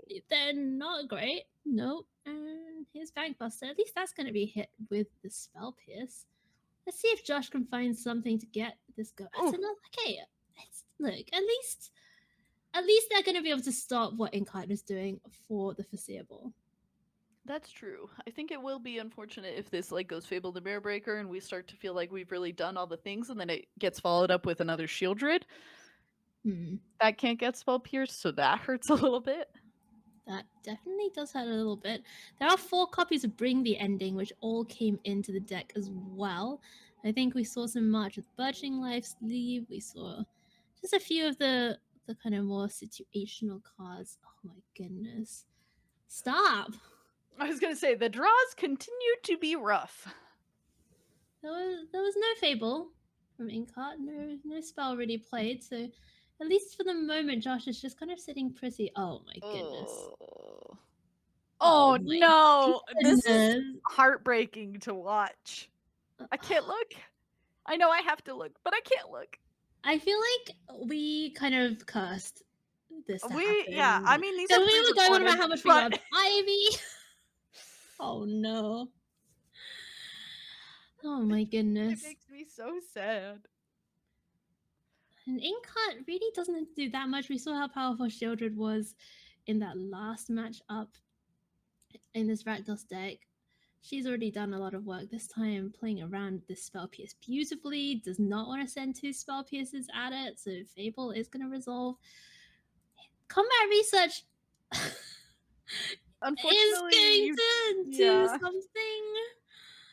It's not really a card that you want to have target Ivy. Like, you want it to target something else, and then Ivy gets to copy it. And so using it on just Ivy feels a little bit sad. Also, having to attack to get it to go off also and to draw hurts. a card and taking 2 more damage. Tyvar stand to find, and Josh, this draw just really did not work out. And this Simic combo deck, it looks so cool on paper, but sometimes you are just going to draw the wrong half of your deck, and that does appear to be what has happened here for Josh in this particular matchup. Inkheart, meanwhile, riding the Fable train. And Shieldred goes brr. Yep. I couldn't have said it better myself. Oh my goodness. And this is an attack in for 6. So Josh is going to be untapping and going to 1 life after the draw step. I was going to say, if that even gets allowed, with the cards in hand, maybe we have something like a Light Up the Night, or, the thing that did it in last time was Invoke Despair. Do have the mana to pay for it with the treasure, but thankfully there are 2 Spell Pierces. Thankfully, I mean, it's a little bit of hoping, but... Sure. Oh no, but Josh has to take damage from that second one being cast because of the Oh my goodness. This is simply not meant to be here for Josh. And Shieldred Trigger's gonna go on the stack. They are gonna be scooping things up here in our match against Inkheart. Rakdos takes down another victim, Beky. I know, I'm sorry. It's okay. Tears are in my eyes, and it's really hard for everyone to look at me right now. Oh no. Poor Ivy. Poor Ivy. My heart. Poor Ivy. Do you need a minute, Beky? I do need a minute. Should we just replace I just need to breathe. With like a cardboard cutout of Beky? I'm like control yourself. Get your emotions. Hold up. Yeah, I'll be taking over. Oh, okay. Hello, Pikachu. Can I get hey, your how reaction you doing? to that, Can I get some coffee? All right, that helped cheer me up. Thank you. Okay, fantastic. With everything's great. We are having a very normal one here on the VML. This is what it's always like on kind of Dead Standard Friday. It's just you won't be able to see these decks again forever. And so why not have a little bit of fun with it? Like, we got to talk about some fun things that people are going to be able to do. And who knows, maybe next week the Simic combo deck will not get so beat up by Fable the Beer Breaker. Yeah, maybe. Well, I mean, still gonna get beat up by Shieldred. It's definitely not gonna get beat up by Fable of the Mirror-Breaker. That something would have had to go pretty wrong for that to happen. Yeah, if you get beat up by a Fable of the Mirror next week, like you let us know, because that's a problem. Yeah, go ahead and tag Elaine, our lovely head judge, because thank you, Elaine. Yeah, please, Elaine, we love you. Just honestly, just holding it all together, and God, she does so much judging as well, traveling to like all these paper events. I don't know how she does it. All right, my friends, it's the last match of the evening. What do we got? Watched a lot of Standard. Let's find out. Oh, 5-color ramp. So this deck was developed by the Canadian contingent at the PT, and Manny and I have been calling it the Canadian monstrosity. I don't disagree. You are playing a lot of monsters in the form of Atraxa and Herd Migration and Atali, so Right. yeah, I think that just makes sense. It does make sense, and the real innovation here, the Topiary Stomper into Invasion of Zendikar curve, is pretty sweet. Oh. You can Okay. ramp out, and then you can kind of get that Topiary Stomper going with the attacks. I Archangel was of gonna Wrath say does ramp out and ramp up. ramp out, ramp up, and ramp away. Wait. I mean, that's what we're trying to do. I mean, and you get to play Leyline Binding. I mean, has seen a lot of the time in the sun in Modern, and I mean, if it's played in Modern, it's got to be a good card, right? Oh, totally. And Beky, let me tell you, have you seen what Chrome Host Seed Shark and Leyline Binding do together? It's disgusting. Oh, that's cool. Yeah. Okay, Yeah, it's really, really gross when you get to cast your Leyline Binding for 1 mana and then you incubate 6. It's just actually ridiculous. All right, Let's have a look at the other side of in the main board. All right. Yeah. It's Rhianna. Rhianna has brought Rakdos. So Rakdos, obviously, you know, the big deck on everybody's minds. This 5-color ramp deck supposedly has a good matchup. We saw it in the quarterfinals of the PT when Canadian hero David Olsen absolutely kind of really how should I say this? Put Where this are you kindly, going with this? Wrecked Oh. Javier Dominguez, world champion. There we go. Okay. Previous world champion Javier Dominguez, but then immediately lost in a tragic fashion to Nathan Stoyer, also on Rakdos. So Wow. we'll see what happens here in the VML. Let's I was gonna go say down this and feels find like out. the matchup to sum up. Like this is a good one to end on. This is Right. what it feels like this format was surmounting to be, like a red-black deck versus an Atraxa deck. Like just trying to do the most powerful things possible in 2 different directions. No, completely. And we're going to have both players' views. We're going to have hand cams for this one. Rhianna on the upper half, JGHayes on the lower half. And this is a pretty interesting opener. Ossification, Leyline Binding, Herd Migration to find at least a 3rd color, but no triomes to get that domain count up, Beky. Yeah, I could see arguments for keeping this 5-color hand. I don't think, I would ever keep the Rakdos hand. But it does feel a little bit spooky to not have a Triome to start things off, just having that extra little bit of a reach for getting to your 5-color range. But at the same time, you are playing like a lot of lands, so you likely will be able to draw them. So I can also understand why the keep would be the decision here. And you got a little bit of extra time building up for you in the form of this ossification as well.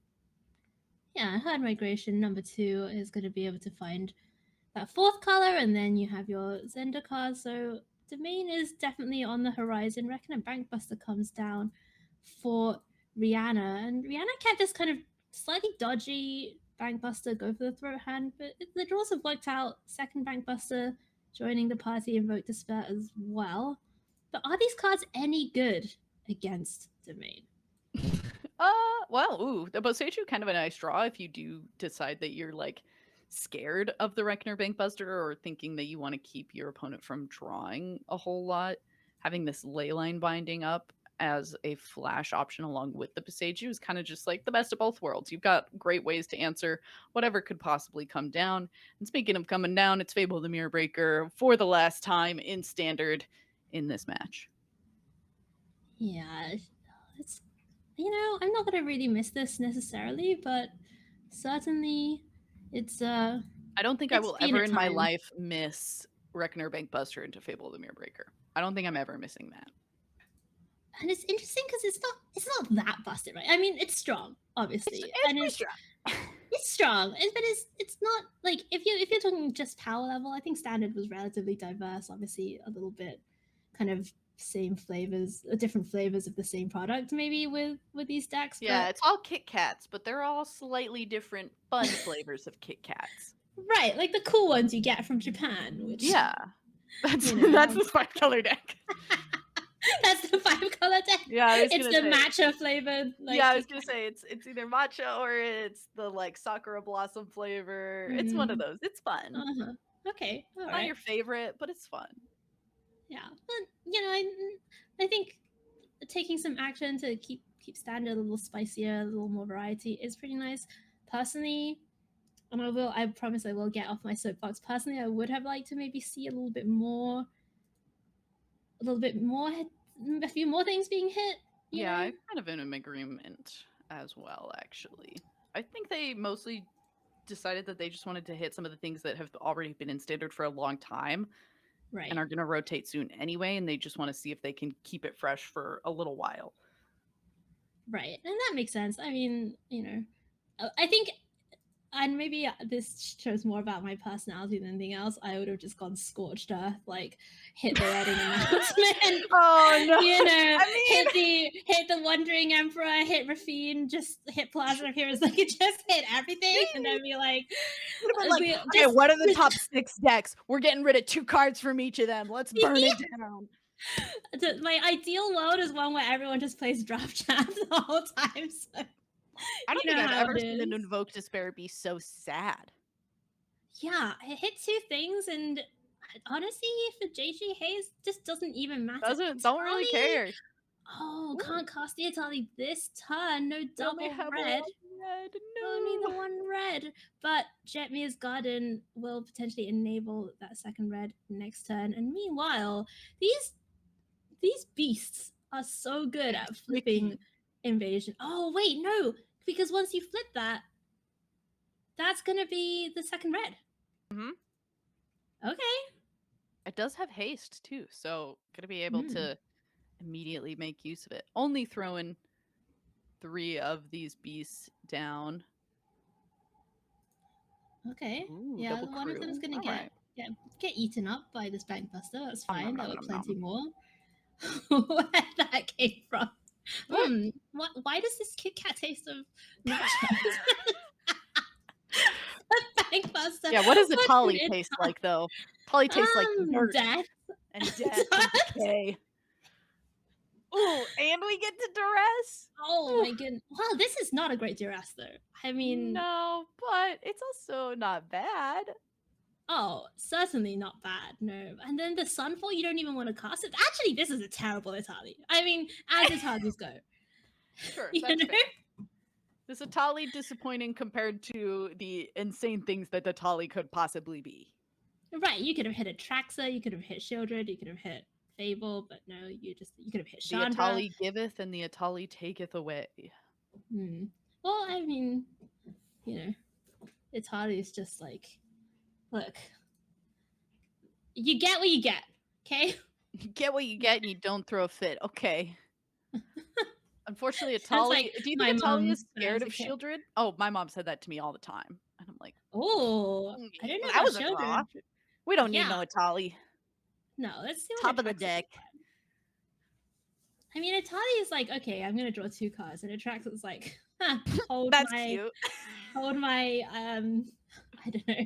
What do Phyrexians drink? Let us know. Ecor. Hold my Ecor. There we go. Yes.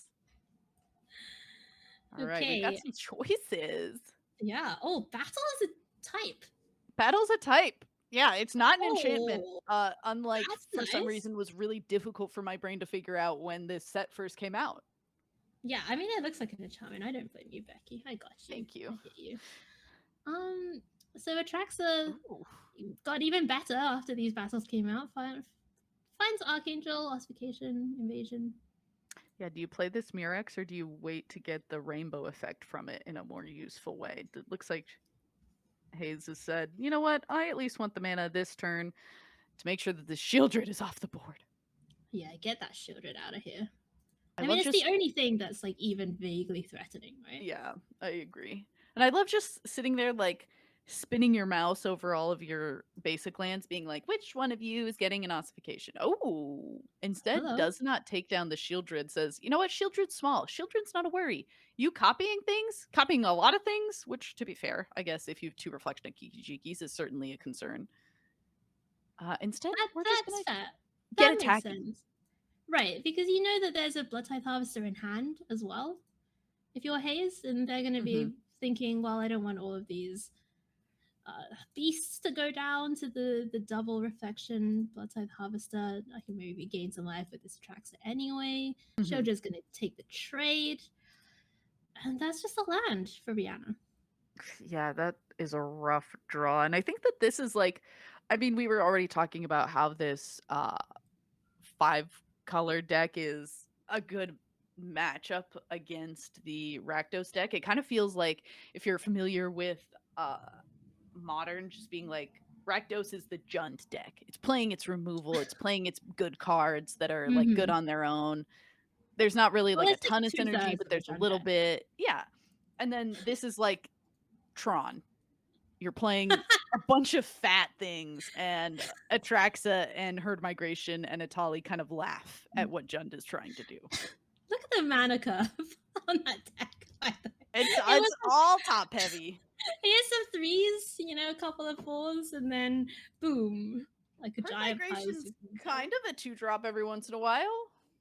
Yeah, that's spiritually. Spiritually, it's a 2-drop. I agree. What do you like here from Rakdos? What can Rakdos do? Yeah, it was like the moment that we scooted over to this small portion and we get to see the Stone Brain, I personally would be probably bringing something like that in. Stone Brain's kind of a weird card. It feels like it eats up kind of a lot of time to use, but at the same time, just being able to say, okay, what am I losing to? I'm losing to you casting Atraxa, and like I can handle one Atraxa, but the fact that you drew 4 cards off of Atraxa is really the problem. Sure, I'll spend my 1 Stone Brain to be able to get rid of Atraxas for the rest of the game. Yeah, I think that makes sense. You hit your Atraxas, and then there's not a ton of value. I mean, the Atalis, obviously, but only 2 copies of Bankbuster in the main, possibly a third one coming in. And I think the real interesting thing here is seeing what Hayes is going to be doing with the what Rhianna is going to be doing, my apologies, with the removal suite, because you don't want to really necessarily hold on to a lot of removal, but you also want to be not, you can't be, you don't want to be dead to just the tracks are coming down and not having them.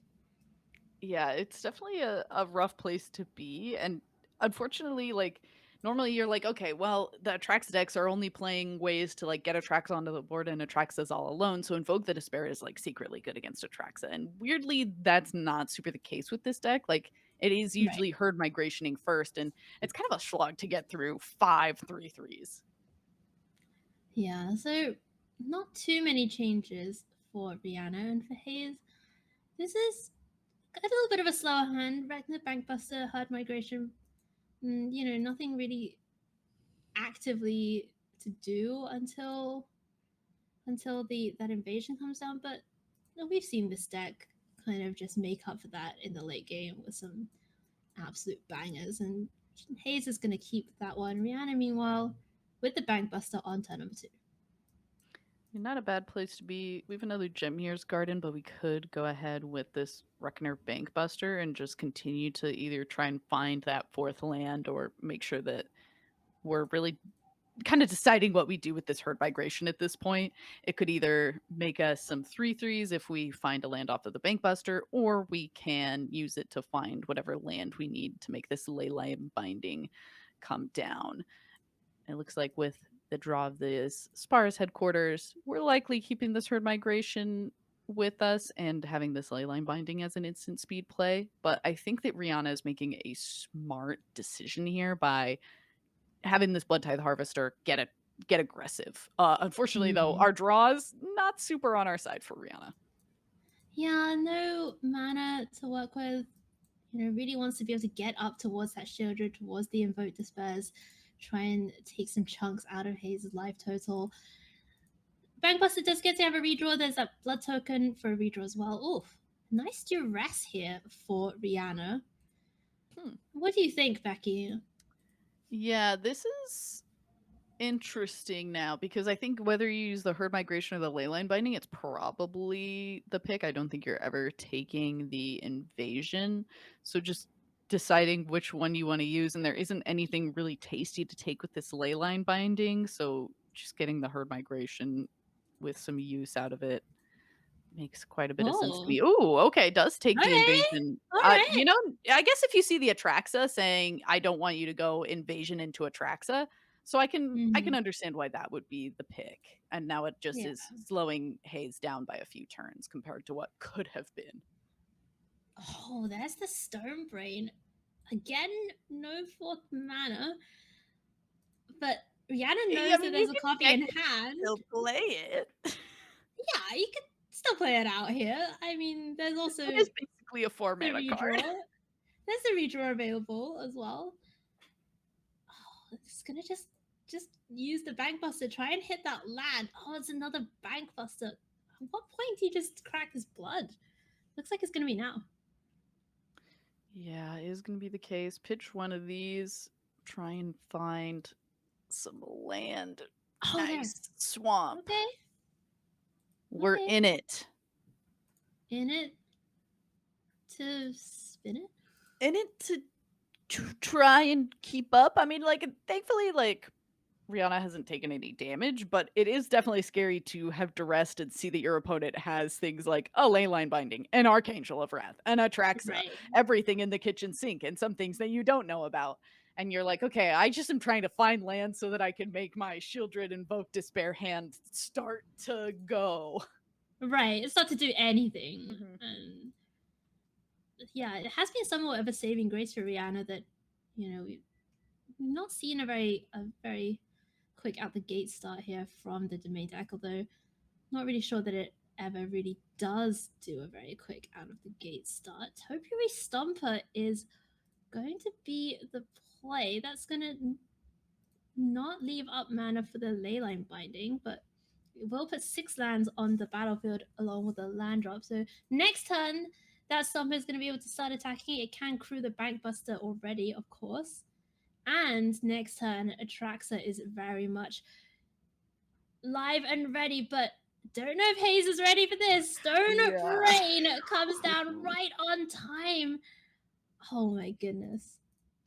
Yeah, it does feel bad that now we're at 5 mana and we could have invoked Despaired, but we just can't afford to let this Atraxa come through. So Stone Brain is going to be the motion for Rhianna and Atraxa, Grand Unifier. Not the other one. Yeah. Definitely No, Grand Unifier. Yeah, definitely this one. And There will be no unifying in this match, please. No, I want more divisions in my As much in my battlefield. Yeah. Okay, so the Atraxas goes to the bin. What's the plan B here for Hayes? I mean, we do still have this Archangel of Wrath. It's able to, once again, the Rakdos deck is pretty soft to flyers. So being able to just kind of get it down, shoot a few things, and be able to start attacking for quite a bit of damage, I think is going to kind of be the new shift in game plan. And there certainly is no shortage of big things that can be put onto the field in this domain deck. The Archangel ready to maybe be kicked. Also, Topiary Stomper is now online for attacking and blocking. But now, Rhianna, having made it to 5 mana, can start kind of just throwing Invoke Despair at the opponent. Invoke number 1, invoke number 2. Are we planning to ley How line much binding? despair would you like to order today? Oh, at least 2. Oh, okay. I mean, sure. Probably would you more, like actually. fries I with would that? yeah. Is Fry's Shieldred the Apocalypse? She suddenly fries my brain when I have to try and remember those triggers in paper, I can tell you that. Oh, too true. All right, back over to Rhianna. It's gonna leave up. Hayes is actually just gonna leave up this binding, leave up the Sunfall, maybe that cycle effect as well. Doesn't really want to play into that much removal. Maybe hoping to draw out something like a Shieldred and use that Sunfall. We'll see what Rhianna does. Yeah, I do imagine that Rhianna's game plan is just going to be invoke despair, see what Hayes commits to and what ends up being the call, and just try to, See what the despair is able to dredge up, and ooh, okay. Mm. A nice start here. Stomper gonna cruise the Bankbuster. Bankbuster, I imagine, gonna draw and then be this. Oh, nope, just gonna be sacrificed. Oh. Oh, they're gonna hold on to the Stomper, so that's pretty interesting. And yeah, that means that Rhianna does get her own Bankbuster back. Doesn't have the mana to activate just yet. Coming across for 3 though. Okay, I mean, And 8 life is pretty low when you've got another Invoke Despair and a Shieldred the Apocalypse in hand. Like, that that's life true. total goes down fast with those two things. Yeah, and Hayes maybe recognizing the danger is going to actually just play out this Archangel. They can kick it twice. Mhm. And when she comes down, she's going to do a little bit of damage, immediately gain 4 life. So that's pretty sweet when there's Shieldred on the other side of the battlefield, potentially. Okay, so things aren't... It's not over yet. It is certainly not, and like the life totals can do quite a bit of swinging with the cards that we've mentioned. I mean, we've already seen a little bit of it with this Archangel of Wrath, and with this draw, I mean, Shieldred's gonna come down, at least try to do some blocking against the Stomper. Unfortunately, we know about this Leyline binding that Hayes has, Right.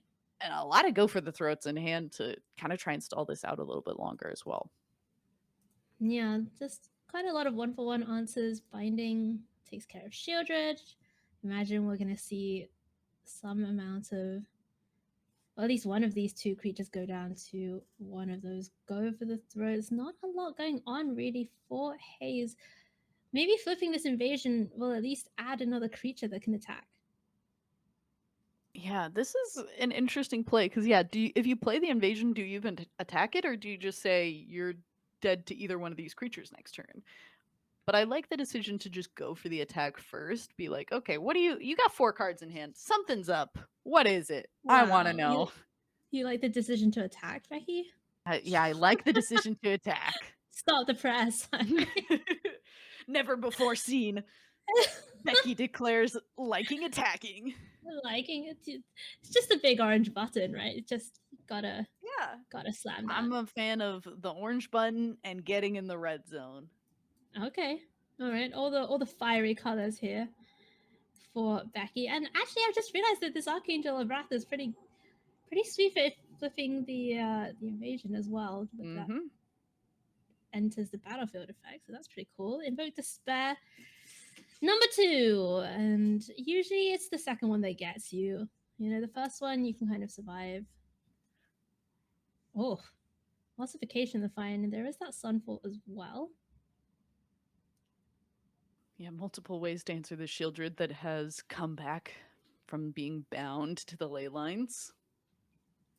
And the Shieldred's gonna immediately hop in the Bankbuster, which every time I say that, I just laugh to myself inside. Like the image of Shieldred just hopping in. He's kind of big. There's he's like this large. kind of like dreadnought-sized, monstrosity with like oil dripping off her and stuff, and then she's just like trying to like shove herself into this little this little car that has a rat getaway car. So it's I guess the rats from Kamigawa are actually pretty human sized, but Shieldred certainly is not human sized. No. Here's Sunfall though, and that's going to take care of this Shieldred forever. There's no coming back from this.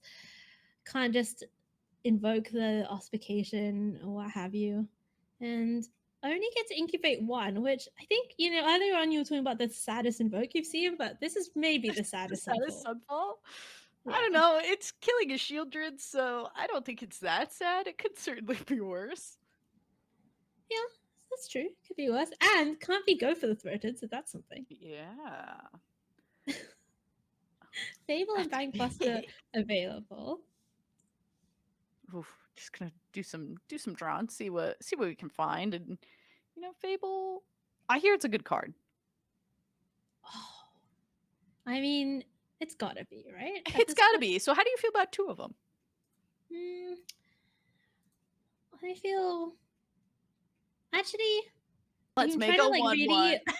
I'm trying to like really look inwards and be like, how do I feel about Two Fables? And honestly, the answer is I'm glad that, and I'm sure Hayes is also glad to find this Archangel that could just immediately get rid of both That's of those when shamans. you draw it off the top of your deck and you're like, oh, you know, good, thank you. Oh, and you can actually do 2 to the. Okay, there was a potentially a line with doing 2 to one of the goblins and 2 to the invasion, and then using the ossification and then flipping the invasion. But but your opponent's at 9. That's less than right. 10. Let's attack. It's not less than 3. It's not less than 3. That's true. That's fair. Thin the deck. Get more lands out with the second invasion. Thin to win. Thin to win. I love it. Thinvasion. I like that name. I'm using that later. That's what I'm calling that invasion from now on. Okay. Blood-Tithe Harvester, that's something. A blocker, sort of. Not for the Archangel, but ooh. Okay, not a horrible follow-up. Somehow not dead at this point of the game. And I mean, these go for the throats that we've held on to for a long time have actually been doing work, because Hayes hasn't seen herd migrations save for the one that we used in response to a duress. Right, and normally go for the throat, it's kind of a little bit dodgy once you've gotten rid of those Atraxas. It's a little bit surprised to see Rhianna not actually kind of putting it into the graveyard with the Fables. But imagine how different this game would have been if there was an Atraxa. So different. Wow. This is how these games kind of end up right towards the end. Like, it's just such a grind. And anything that give you a tiny bit of advantage, like this Murex. Yeah. I mean, we were thinking that this 1/1 incubate was kind of mopey, but a Murex token equally so, more so. Unfortunately, there's got to be a better option than Murex, right? It's a rainbow land as it comes down, and it makes creatures. I don't know. I think Murex is a bomb card. Of course you would. It says can't block, so I like it. I'm not even thinking about blocking. Beky would ban blocking. She could. Not allowed to. Yeah, you're not allowed to block. I should just play Hearthstone. Wow, that's no blocking power. I'm not convinced that that's in compliance with the terms of our sponsorship. I'm joking. I mean, I don't play Hearthstone at all. All right. Well, it's Murex time. All right. It's definitely not getting in. Thankfully, we've got 1 million lands, so cycling is not too bad. Oh. Okay, Bankbuster. I mean, what can Bankbuster find? This, this is some alpha magic that you will not be able to see post in the new standard. That's not going to do it. We're going to see a decider between Rakdos Midrange and this domain Canadian monstrosity. Wow, I can't believe we just hovered taking out Murex. I'm so sad. Secretly rooting for it. I was like, come on, you can do it. I know, me too. I also am sad that the Chrome Host Seed Sharks aren't coming in. I think it makes a lot of sense in this matchup, but now after you told me the interaction between that and Leyline, that's all I wanted to see. And the fact that I'm not going to get to makes me a little sad. But maybe I'll just have to play that deck. Yeah. I mean, it depends on how your opponent sideboards also, right? Because, Hayes saw all those go for the throat stay in the deck. And some people are going to side them out. Like, some Rakdos players are just going to say, I'm just not going to go down that spot removal route. And then maybe it's better. But, yeah, when your opponent has kept all of those go for the throats, it's a pretty difficult prospect. For sure. Just trying to figure out what Rhianna is moving around. Light up the night. I think it kind of makes sense. You're not spending enough mana to destroy a lot of the things that this deck is playing, like, most of the time. So I think getting rid of it makes a lot of sense. And this hand seems pretty good for Rakdos, and a mulligan for the domain deck. At least we got a lot of lands figured out. Yeah, no double white for that Sunfall just yet, but at least has the Leyline Binding, has the double Triumph that enables it to be played for 1 mana, so off to a good start there in that respect. Rhianna is going to duress though, and see the somewhat good news that she can just take out this Leyline Binding, worry about the Sunfall later, and kind of hope to start getting these threats down in the form of Blood-Tithe Harvester and Shieldred. Ooh. All right, this is a little bit of a different enchantment removal answer, but ossification going to be a nice little follow-up here. It does feel a little bit awkward when you're hoping to just use Sunfall to answer whatever could possibly be the problem, but at least on Rhianna's side, we got a lot going for us in the form of, Bankbuster really loves having a vampire as its pilot. It does. I mean, he fits better, so that's something. Fits better than Shieldred? Than Shieldred, yeah. That's true. Duress is going to take care of that ossification anyway, so shields down once again for Hayes. Also, still no second white mana source. Blood-Tithe Harvester coming in, gonna do a little bit of crime. And a little bank busting. Ooh, okay, Mirex could be that second white source that we need. Right, but you can't play it this turn, right? If you want to use it. No, yeah, you have to wait next turn. It's Crumbling Vestige. I honestly can't stand this card. What? The real reason is that when I was testing for the last RC, I tried green white toxic for a little while. Oh, and okay. Mirex was just so bad. The mana base was so bad in that deck. Ooh, are we naming Sunfall or are we naming Atraxa? I don't know. Let's find out. Yeah, I'm curious. I think both would be right. I think it just depends on what you're the most afraid of losing to. And honestly, the Shieldred go for the throat with Bankbuster on the field just doing its thing. I think it makes a lot of sense to just once again say, you know what, your hand is already pretty rough. I've seen it a few times. So let's just make sure that it can't possibly get better. And that means taking out Atraxas. Yeah, Atraxas is going to go away. There's still Atalis, but there's only 2 copies, so it's much less of a chance that your opponent's going to be finding those. And then the other threats, Shieldred does a pretty good job of stopping as long as you manage to get out of the way of the Archangel of Wrath. You're doing pretty well.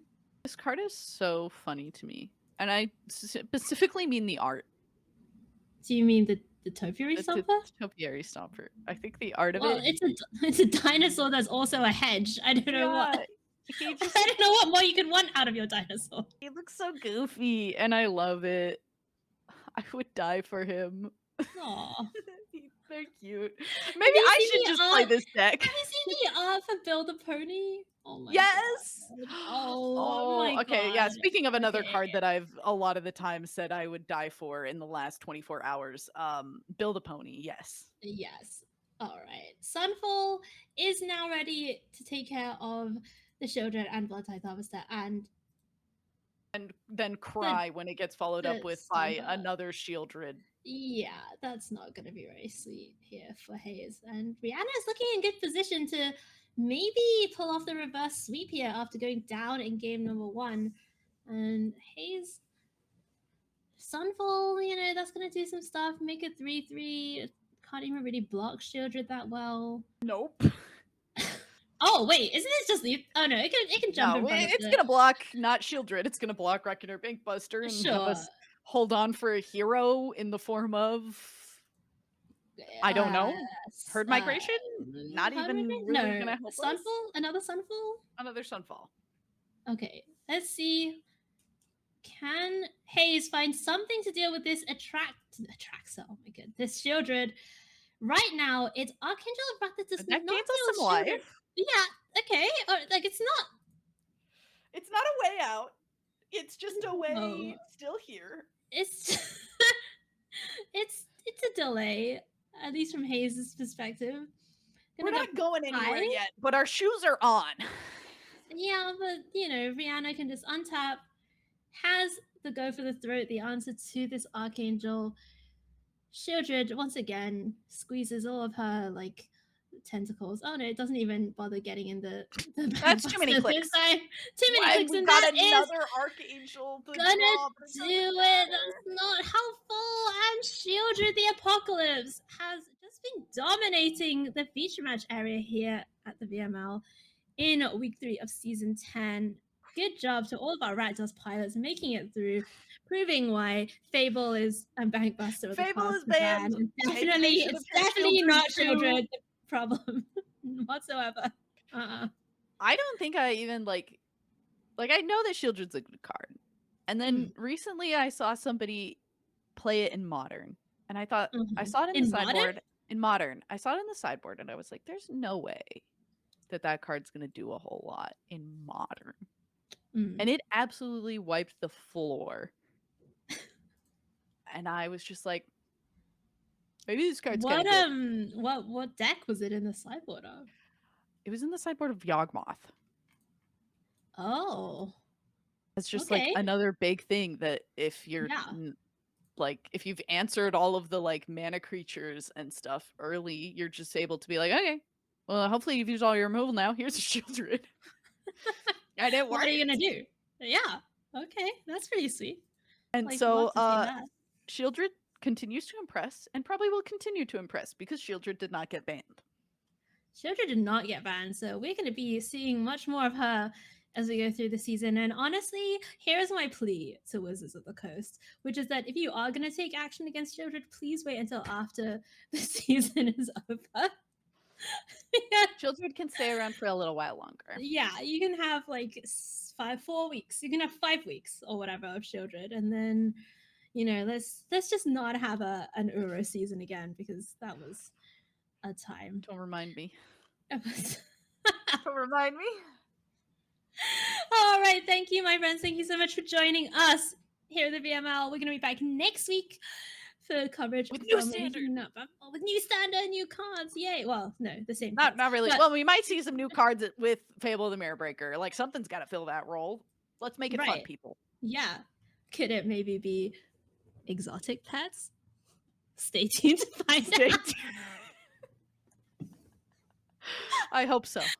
All right, my friends. Thank you so much to Phoebe, our awesome producer. Thank you to all of you, all of our players, Wizards of the Coast. Good luck, high five. You all are fantastic. We love you all.